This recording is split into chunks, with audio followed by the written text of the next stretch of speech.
My next guest in the program is Labor MP Ed Husic, joining us from our Sky News Centre. Ed Husic, thanks very much for your time. Why don't we start on the economy in general, some low growth data we're bracing for tomorrow. The PM has basically said, well, let's wait until September when the tax cuts will have washed through the economy. That will be a true test, won't it? Well, I was concerned by some of the analysts who've already said today that they're expecting unemployment to remain or high or go higher. They don't expect wages to grow.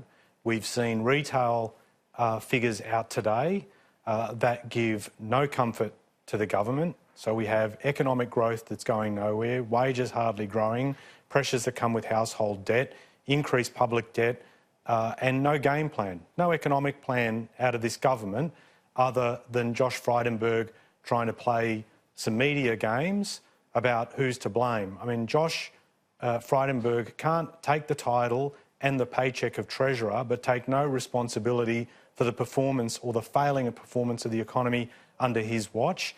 And we can't afford to wait. We need to have action now from this government that will see the economy strengthen, not weaken, as is being predicted or expected by so many analysts, including Shane Oliver, who basically said effectively that on your program a few moments earlier. What form of stimulus does the economy need right now? Would it be a good idea for the government to go up and announce in a week's time, say? We said, as a Labor opposition, we would work with the government and support bringing forward the stage 2 of the tax cuts and bringing forward the investment on infrastructure so it had an impact on the economy now. And the government refused to do that. And the reason they refused to do that is because they want to reach a surplus and they want to get there and get the headline rather than help the economy now. Now, when I said this a few weeks ago and I labelled this as a vanity project, I had all of them up in arms about it. But we've seen very little movement after the tax cuts that were passed through the parliament. There should have been a much more robust response along the lines of what we said as an opposition. And all we're seeing now is a pursuit of a headline. Tax cuts aren't working. Let's do more of the same. We need to see. We needed bigger tax cuts. We needed to see a much more robust response from the government.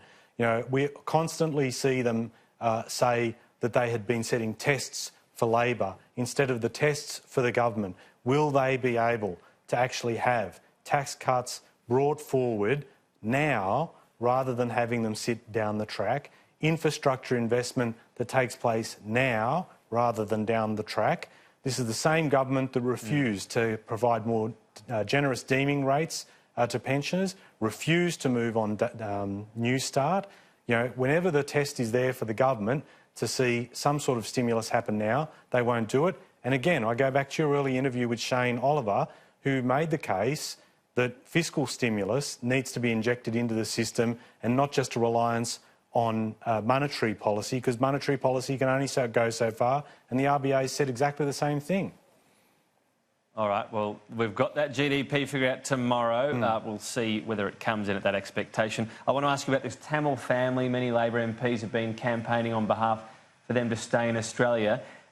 This family, one of the main arguments seems to be that it's enmeshed in the community at the moment. Does that mean Labor would make a similar case for any other asylum seeker family found not to be refugees but have found a community and are working well in there? Governments have ministerial direction for a reason. From time to time, they can make a decision based on grounds where they think that will be a much fairer and better outcome. The government can do this in this case, and they won't. And we've seen, particularly in the last 24 hours from Scott Morrison, some really clever, tricky wording in relation to this, saying that they won't provide this discretion because it might send a signal to people smugglers. I mean, this logic is flawed. If, for example, the coalition can come up with a deal with the US to see people transferred off Nauru and go to the US, why is it that that act will not provide a signal to people smugglers, yet providing and extending some compassion to this family, where so many people have championed the case of the Tamil family to remain in Australia, this suddenly becomes a signal to people smugglers? It's just laughable, and it is a flawed logic that the government cannot sustain.